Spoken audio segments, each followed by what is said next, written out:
Hi everyone, so welcome back to Fly with Coding. Myself Rohit Bindal, and in this video we will talk about problem D from Code Forces Educational Round 143 Division 2, and the problem name is triangle coloring. And also before moving to the video, I would like to tell you about full stack development program by Newton School. So if you want to learn full stack development from scratch, then you can enroll for this program where you will be learning full stack development directly from industry experts in this particular field. So a new batch in this particular program is starting very soon. So if you want to register for this program, then the registration link is given in the description below, so you can definitely check it out.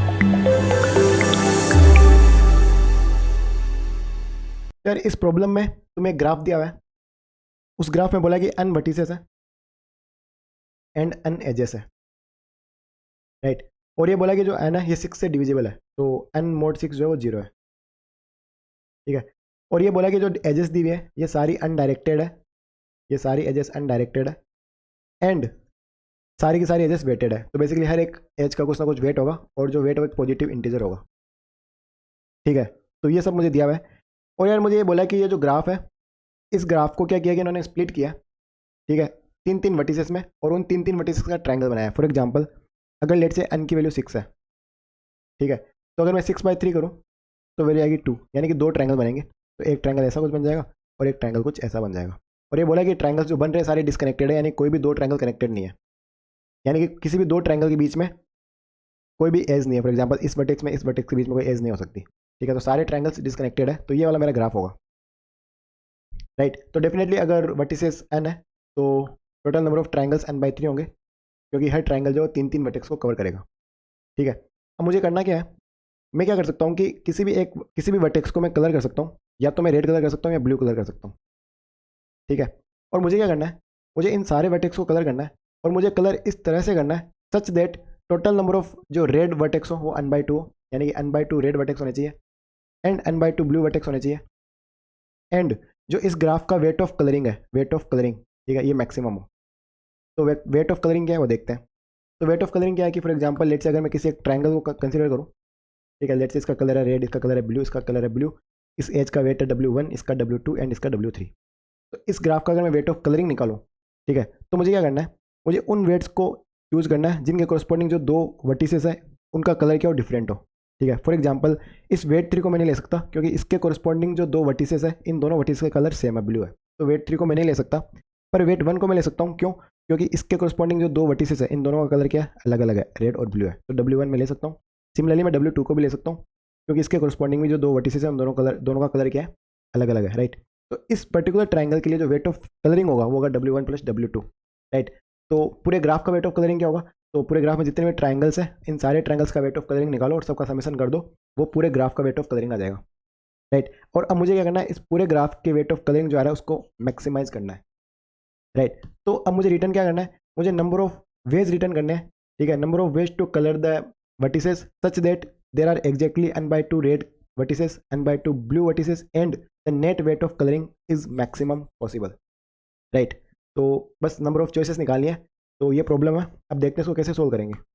तो यार अगर मैं किसी भी triangle की बात करूँ, late से मैंने कोई एक ट्रायंगल ले लिया, तो पहले तो देखते हैं कि यहाँ पे कितनी पॉसिबिलिटीज हो सकती है इसको कलर करने की, राइट। तो मुझे पता है कि मैं या तो ब्लू कलर यूज़ कर सकता हूँ या रेड कलर यूज़ कर सकता हूँ। तो पहली पॉसिबिलिटी है कि सबको जो ब्लू कलर से कलर कर दो, राइट। तो सबको सेम कलर कर दिया। तो अब मैं सबको चाहूँ तो ब्लू भी कर सकता हूँ, चाहूँ तो मैं रेड भी कर सकता हूँ। तो ये दोनों पॉसिबिलिटी आ जाएगी सेम कलर वाली पॉसिबिलिटी में, कि ठीक है ट्रायंगल के सारे वर्टिसेस का कलर क्या है, सेम है। अब अगर सारे का सेम नहीं है तो लेट से मैंने किसी एक का अलग कर दिया, ठीक है। फॉर एग्जांपल लेट से मैंने एक रेड कर दिया, 2 ब्लू कर दिया। तो यहाँ पे ये कौन सा ट्रायंगल है, एक रेड 2 ब्लू, एक पॉसिबिलिटी ये है, ठीक है। अब एक पॉसिबिलिटी और क्या है कि मैं एक ब्लू कर दूँ 2 रेड कर दूँ, राइट, एक ब्लू 2 रेड, डेफिनेटली ये भी एक। अब देखो यार यहाँ पे मैं किसको रेड कर रहा हूँ किसको ब्लू कर रहा हूँ वो अभी मैं नहीं देख रहा, ठीक है। बस मुझे ये पता है कि एक ट्रायंगल ऐसा होगा जिसमें एक रेड और 2 ब्लू होंगे, कौन सा रेड और कौन सा ब्लू है वो नहीं देख रहा अभी। एंड एक ट्रायंगल ऐसा होगा जिसमें एक ब्लू 2 रेड होंगे, एक ट्रायंगल ऐसा होगा जिसमें तीनों रेड होंगे, और एक ट्रायंगल ऐसा होगा जिसमें तीनों ब्लू होंगे। इसके अलावा और कोई पॉसिबिलिटी नहीं होगी, राइट। तो ठीक है। अब यार देखो अगर मैं इस ट्रायंगल की बात करूं जिसमें सारे वर्टिसेस के कलर सेम है, तो इस ट्रायंगल के लिए वेट ऑफ कलरिंग क्या होगा, डेफिनेटली 0। क्यों? क्योंकि मैं किसी भी एज को सेलेक्ट कर ही नहीं पाऊंगा, राइट। मुझे वो एज सेलेक्ट करनी है जिसके कोरस्पॉन्डिंग जो दो वर्टेक्स हैं उनका कलर डिफरेंट होना चाहिए, पर यहाँ पे तो सारे वर्टेक्स का कलर सेम है, तो मैं किसी भी एज को सिलेक्ट नहीं कर पाऊंगा। तो इस पर्टिकुलर ट्रायंगल के लिए जो वेट ऑफ कलरिंग होगा वो होगा 0, राइट। सिमिलरली इसके लिए भी क्या होगा 0, क्योंकि सबका कलर सेम है। तो यार अगर मुझे वेट ऑफ कलरिंग को राइट मैक्सिमाइज करना है, तो क्या मैं कभी भी ऐसे कलर करूंगा या फिर ऐसे कलर करूंगा? ऑब्वियसली नहीं, राइट। क्यों? क्योंकि हर एक एज का वेट जो है वो एक पॉजिटिव इंटीजर दिया हुआ है। अगर मैं ऐसे कलर करता हूं तो मैं तो यार किसी वेट को इंक्लूड ही नहीं कर रहा, राइट। तो डेफिनेटली मैं कभी भी ऐसे तो कलर नहीं करूंगा कि सारे सेम कलर कर दिए, राइट। अदरवाइज मैं अपनी सारी एजेस को लॉस कर दूंगा एंड मुझे वेट ऑफ कलरिंग में जो आंसर कंट्रीब्यूट नहीं होगा, तो डेफिनेटली वेट ऑफ कलरिंग जो है वो मैक्सिमम नहीं आ पाएगा, ठीक है। अब देखो यहाँ पे अगर मैं देखूँ, अब इस केस में अगर तुम देखोगे तो यार ये वाली एज में नहीं ले पाऊंगा। क्यों? क्योंकि दोनों का कलर सेम है, पर मैं ये एज ले सकता हूँ, ये एज ले सकता हूँ, क्योंकि यहाँ पे दोनों का कलर रेड ब्लू डिफरेंट है। तो ये वाला ट्रायंगल यानी ये वाली पॉसिबिलिटी मुझे दो एजेस का वेट दे सकती है, राइट। दो एजेस का वेट दे सकती है। सिमिलरली ये वाली पॉसिबिलिटी भी दो एजेस का वेट दे सकती है। तो मैं कह रहा हूँ कि 4 पॉसिबिलिटीज थी, ठीक है। और मैं कह रहा हूँ कि इनमें से 2 पॉसिबिलिटी ऐसी एग्जिस्ट करती है जो डेफिनेटली मुझे 2 वर्टेक्स का वेट तो देगी, राइट। और वेट्स पॉजिटिव है, राइट। तो डेफिनेटली यहाँ से तो मुझे कुछ आंसर मिलेगा, यहाँ से तो कुछ आंसर मिल ही नहीं रहा था, तो ये तो मैं कभी कंसिडर नहीं करूँगा, राइट। क्योंकि मुझे मैक्सिमम वेट ऑफ कलरिंग चाहिए, तो मैं चाहूँगा कि हर ट्रायंगल से मैं मैक्सिमम वेट्स उठाऊँ, राइट। तो यहाँ से तो कुछ उठा ही नहीं पा रहा, तो मैक्सिमम तो दूर की बात है। तो मैं बोलूँगा यार तुम तो जाओ, तुम तो मतलब मुझे तुम तो नहीं चाहिए, राइट। तो इनको तो मैं हटा दूंगा, ठीक है। अब मेरे पास बचे ये 2 बंदे, तो मैं कह रहा हूँ कि या तो मैं रेड ब्लू या फिर मैं ब्लू रेड कलरिंग करूँगा, ठीक है। अब देखते हैं कि एग्जैक्टली कलरिंग कैसे होगी। अब यार एक चीज़ और, अगर मैं किसी भी एक ट्रायंगल में लेट से मैंने रेड ब्लू ले लिया कॉम्बिनेशन के, ठीक है, इसको मैंने रेड ब्लू कर दिया, तो अब मुझे अपने आप एक ट्रायंगल ऐसा लेना पड़ेगा जिसमें मुझे कलरिंग BRR यानी ब्लू रेड करनी पड़ेगी। क्यों? क्योंकि मैं चाहता हूँ फाइनली n/2 रेड वर्टिसेस हो एंड n/2 ब्लू वर्टिसेस हो। अगर तुमने यहाँ पे 2 ब्लू और 1 रेड किया, ठीक है, अगर 2 ब्लू कर दिया और 1 रेड कर दिया, इसका मतलब क्या है? यहाँ पे अगर तुम देखोगे तो 1 रेड कम है, 1 रेड कम है, राइट, एज कम्पेयर। तो मुझे क्या चाहिए? मुझे चाहिए red equal to blue, right, मुझे चाहिए रेड इक्वल टू ब्लू। यहाँ पे डेफिनेटली ब्लू ज़्यादा है, रेड कम है, तो मुझे एक पॉसिबिलिटी ऐसी लेनी पड़ेगी जहाँ पे रेड ज़्यादा हो और ब्लू कम हो, तो दैट इन दोनों को अगर मैं मिला दूँ तो अब रेड और ब्लू इक्वल हो जाएंगे। तो तुम देख सकते हो इसमें ब्लू 1 है, यहाँ और यहाँ पे 2 ब्लू है, यहाँ पे 1 ब्लू है, तो टोटल 3 ब्लूज है, एंड यहाँ पे 2 रेड 1 रेड है, तो टोटल 3 रेड्स है। और ये मुझे चाहिए था कि number of red vertices and number of blue vertices same होने चाहिए। तो कैसे समझ में आ गई कि अगर मैंने एक ट्रायंगल सेलेक्ट कर लिया जिसको मैं RBB कलर दे रहा हूँ, तो अपने आप एक ट्रायंगल सेलेक्ट हो जाएगा जिसको मुझे BRR देना ही पड़ेगा, राइट, ठीक है। अब देखते हैं आगे और देखते हैं कैसे कर सकते हैं। अब मुझे पता है कि टोटल वर्टिसेस n है, राइट, और n वर्टिसेस के corresponding total number of triangles कितने होंगे? n/3, क्योंकि हर ट्रायंगल में 3 वर्टेक्स आएंगे, तो n/3 ट्रायंगल्स होंगे, ठीक है। चॉइसेस मेरे पास 2 है, या तो मैं रेड ब्लू या फिर ब्लू रेड। और मुझे ये भी पता है कि अगर मैंने एक ट्रायंगल को रेड ब्लू दे दिया, तो एक ट्रायंगल मुझे ऐसा चाहिए जिसको BRR दूं, राइट। इसका मतलब क्या है कि इन n/3 ट्रायंगल्स में से आधे ट्रायंगल यानी n/6 ट्रायंगल्स ऐसे होंगे जिनका कलर रेड ब्लू होगा, और आधे ट्रायंगल्स ऐसे होंगे जिनका कलर ब्लू रेड होगा, सो दैट दोनों को तुम जब मिलाओगे तो तुम्हें n/2 रेड और n/2 ब्लू मिलेंगे, राइट। तो इसका मतलब मेरा आंसर क्या होगा कि इन n/3 में से मुझे n/6 ट्रायंगल्स सेलेक्ट करने हैं जिनको मैं RBB कलर दे दूंगा, ठीक है। तो मैं क्या कह रहा हूँ n/3 C n/6, ठीक है। अगर n ऑब्जेक्ट्स में से R सेलेक्ट करना है तो NCR होता है, तो यहाँ पे n/3 ट्रायंगल्स में से n/6 ट्रायंगल्स मुझे सेलेक्ट करने हैं जिनको मैं लेट से रेड ब्लू दे दिया, ठीक है। तो ऑटोमेटिकली जो रिमेनिंग n/6 होंगे उनको क्या मिल जाएगा? उनको मिल जाएगा RRB, ठीक है। अब यार यहाँ पे तुम ये कंफ्यूज मत हो जाना कि यहाँ पे *2 भी होना चाहिए, कि भाई पहले तुमने लेट से RBB के लिए सिलेक्ट किया तो बाकियों को RRB मिला, फिर एक ये भी हो सकता है कि तुम RRB के लिए सिलेक्ट करो बाकियों के RRB मिले, राइट। तो वो दोनों सेम होंगे, क्यों क्यों वो दिखा देता हूँ। फॉर एग्जाम्पल लेट से अगर n की वैल्यू 6 है, ठीक है, तो n/3 क्या होगा? 2, C n/6 क्या होगा? 1, ठीक है। तो बेसिकली तुम्हारे पास 2 ट्रायंगल थे, मैंने कहा किसी एक को सिलेक्ट करो, लेट से मैंने इसको सिलेक्ट कर लिया, तो इसको जब तुमने सेलेक्ट किया तो तुमने लेट से RRB के लिए सिलेक्ट किया, तो RRB इसको दे दिया, ठीक है, RRB इसको दे दिया, तो जो दूसरा होगा उसको क्या मिल जाएगा? जो दूसरा होगा ये वाला, इसको क्या मिलेगा? इसको मिल जाएगा BBR, ठीक है। अब तुम कह रहे हो कि ठीक है ये तो एक पॉसिबिलिटी होगी, पर एक पॉसिबिलिटी हो सकती है कि तुमने जो सिलेक्ट किया, राइट, तुम इसको BBR दे दो, ठीक है, तुम इसको BBR दे दो, तो लेट से इसको मैं दे देता हूँ BBR, तो अब जो दूसरा होगा उसको मिलेगा RRB, ठीक है। तो तुम बोल सकते हो कि यार 2 पॉसिबिलिटी आ रही है, पर ये दोनों सेम ही है, राइट, क्योंकि यहाँ पे भी दो ट्रायंगल है जिसमें से एक को मैंने आरआरबी दिया, एक को बीबीआर दिया। यहाँ पे भी दो ट्रायंगल है जिसको एक को आरआरबी दिया, एक को बीबीआर दिया। अब मैं किसको आरआरबी दे रहा हूँ, किसको बीबीआर दे रहा हूँ, उससे मुझे फर्क नहीं पड़ता, मुझे तो बस कलरिंग करनी है, राइट। कौन से ट्रायंगल को कौन सा कलर मिल रहा है वो ऑर्डर मैटर नहीं करता, राइट। मुझे बस एट द एंड सारे वर्टेक्स को कलर करना है सच दैट n/2 रेड हो और n/2 क्या हो, ब्लू हो, राइट। तो डेफिनेटली यहाँ पे ये एक ही पॉसिबिलिटी होगी, किस ऑर्डर में तुम कलर कर रहे हो वो मैटर नहीं करता, राइट। तो ठीक है, अब मुझे एक चीज़ समझ में आ गई कि n/3 ट्रायंगल्स में से n/6 ले लिया, पर क्या यही आंसर होगा, क्या यही आंसर होगा? नहीं, यहाँ पे कुछ आंसर्स और आएंगे। कैसे? देखो मैंने क्या किया कि लेट से मैंने एक ट्रायंगल सेलेक्ट कर लिया, ठीक है। n/3 कुछ ट्रायंगल्स थे, इनमें से एक ट्रायंगल मैंने सेलेक्ट कर लिया और मैंने कहा कि इसको मैं कलर देता हूँ लेट से रेड रेड ब्लू, दो रेड एक ब्लू, ठीक है। तो मैंने कहा ठीक है, यहाँ पे एक पॉसिबिलिटी आ गई, पर यार अब देखो ये रेड रेड ब्लू है ना, ये भी मैं इसको देने के भी तीन तरीके हैं। कैसे? कि या तो मैं इन दोनों को रेड रखूँ, इसको ब्लू रखूँ, ठीक है, या फिर मैं इसको ब्लू रखूँ, इन दोनों को रेड रखूँ, या फिर मैं इसको ब्लू रखूँ, इन दोनों को रेड रखूँ। तो इस एक कलर के लिए भी यहाँ पे तीन ट्रायंगल्स बन सकते हैं, राइट। इस एक कलर के लिए भी ट्रायंगल में मैं तीन पॉसिबिलिटी हो सकती है जिसको मैं कलरिंग करूँ, ठीक है। तो क्या ये तीन पॉसिबिलिटी हमेशा एग्जिस्ट करेगी? पॉसिबिलिटी हमेशा एग्जिस्ट करेगी, पर आंसर हमेशा एग्जिस्ट करे, राइट, उसकी गारंटी नहीं है। कैसे? देखते हैं। तो लेट से अगर मेरे पास कोई एक ट्रायंगल है, ठीक है, अब यार इनका वेट क्या है उस पर भी आंसर डिपेंड करता है। कैसे? कि लेट से अगर सारी एजेस का वेट जो डिफरेंट है, ठीक है, तो तुमने ना n/3 में से एक ट्रायंगल सेलेक्ट किया था, ठीक है, और लेट से तुमने वो ये वाला ट्रायंगल सेलेक्ट किया था, ठीक है। अब यहाँ पे तुमने कहा कि ठीक है इसको मैं कलर दूंगा रेड रेड ब्लू, और तुमने कहा इसमें तीन चॉइसेस हो सकती है, पर नहीं, इस ट्रायंगल में केवल एक ही चॉइस होगी। कैसे?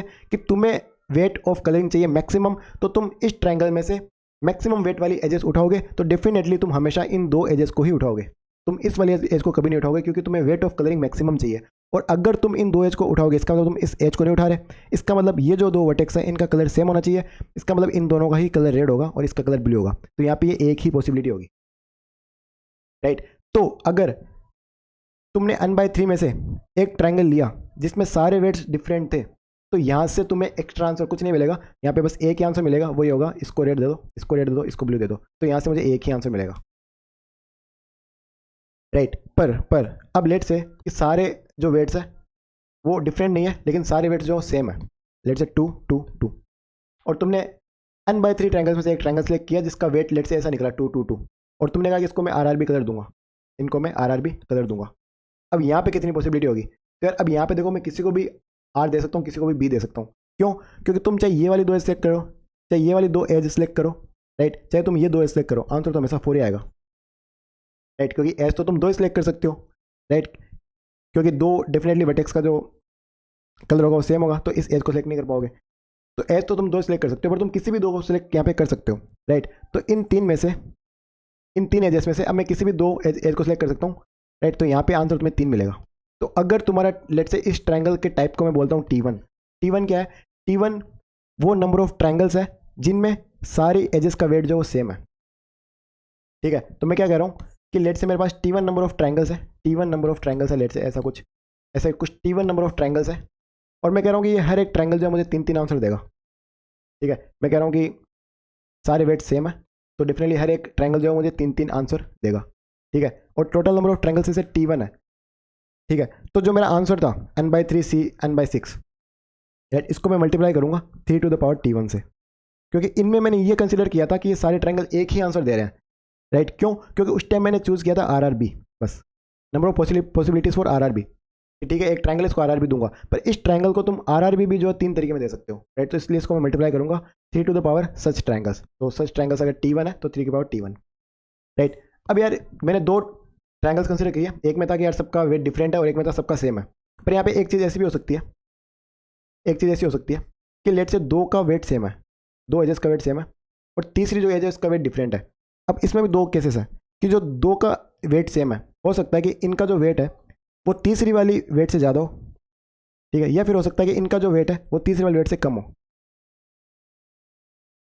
राइट। अब अगर ये वाला केस है जिसमें जो दो सेम वेट वाली एजेस है, इनका वेट अगर थर्ड एज से ज़्यादा है, तो डेफिनेटली मुझे मैक्सिमम वेट ऑफ कलरिंग चाहिए, तो मैं इन दो एजेस को ही सिलेक्ट करूंगा, इस एज को कभी सिलेक्ट नहीं करूंगा, राइट। तो अगेन ये तो एक ही पॉसिबिलिटी देगा, क्योंकि इस एज को सिलेक्ट नहीं करना, तो मैं इन दोनों को आरआर दूंगा और इसको ब्लू दूंगा, बस। इसके अलावा यहाँ पे और कोई पॉसिबिलिटी नहीं होगी, राइट, क्योंकि मुझे मैक्सिमम चाहिए तो इन दो को ही सिलेक्ट करना पड़ेगा, तो एक पॉसिबिलिटी होगी। तो ये भी मेरा काम करनी है, राइट, क्योंकि आंसर एक ही दे रहा है और एक तो मैं कंसीडर कर चुका हूँ। पर अगर तुम ये वाली पॉसिबिलिटी देखो, ठीक है, तो इस केस में क्या होगा? अब इस केस में क्या होगा? 4, या तो तुम ये वाली एज और ये वाली एज सेलेक्ट कर सकते हो, राइट, 4 और 5, या फिर तुम क्या कर सकते हो, ये वाली एज और ये वाली सेलेक्ट कर सकते हो, दोनों में आंसर 9 ही आएगा, राइट।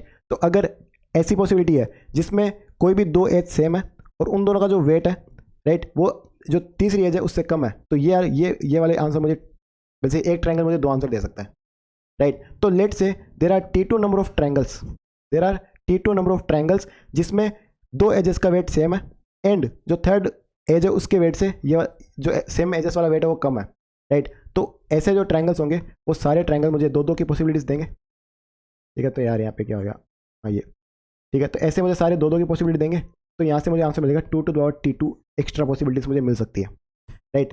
तो जो मैंने 3 to the power T1 multiply किया था, राइट, तो अभी मेरा फाइनल आंसर क्या होगा? अगर मैं अपने फाइनल आंसर की बात करूँ तो मैंने कहा था कि मैंने NC3 ट्रायंगल्स में से, सॉरी N/3, इसको मैं हटा देता हूँ, जो N/3 ट्रायंगल्स थे मैंने कहा इनमें से मैं N/6 ट्रायंगल्स को सिलेक्ट किया था।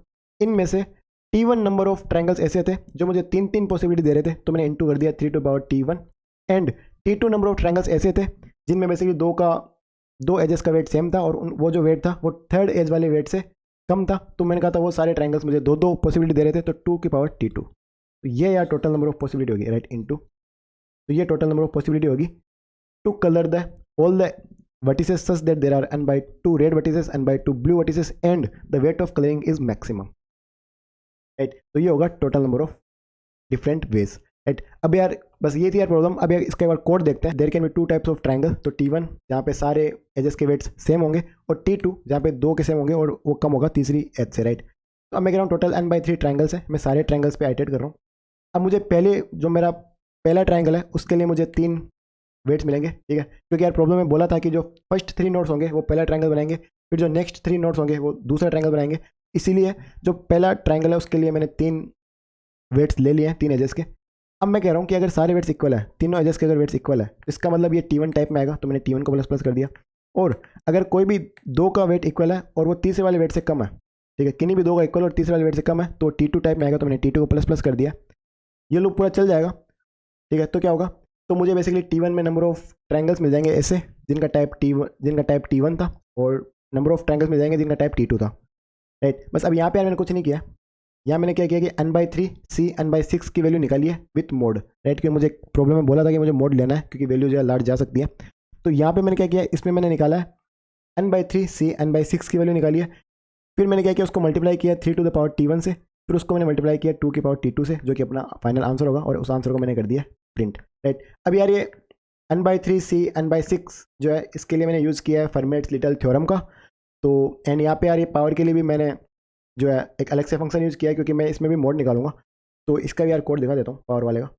तो यार यहाँ पे मैंने बेसिकली इसको इस तरह से सोल्व किया। तो अगर यार ये बेसिक स्टफ है, बट अगर तुम्हें यार नहीं पता कि फर्मेट्स लिटल थ्योरम से NCR मोड P कैसे निकालते हैं, एंड अगर तुम्हें नहीं पता कि x की पावर अगर n निकालनी है विथ मॉड्यूलो सम P तो वो कैसे निकालते हैं, and if you want me to create a separate video for this particular topic, then you can let me know in comments. I will definitely create a separate video on Fermat's little theorem, जिसमें मैं बता दूंगा कि कैसे तुम NCR mode P या फिर x की पावर n मोड P जो है उसको efficiently कैलकुलेट कर सकते हो, तो उसमें मैं यार अलग से समझा दूंगा। तो बस यार ये प्रॉब्लम इतनी थी, so I hope you got it, but if you still have any doubts you can definitely ask me in comments. I will be definitely more than happy to help you guys. So that's it for this video. I will meet you in the next video very soon. Until then, bye and take care.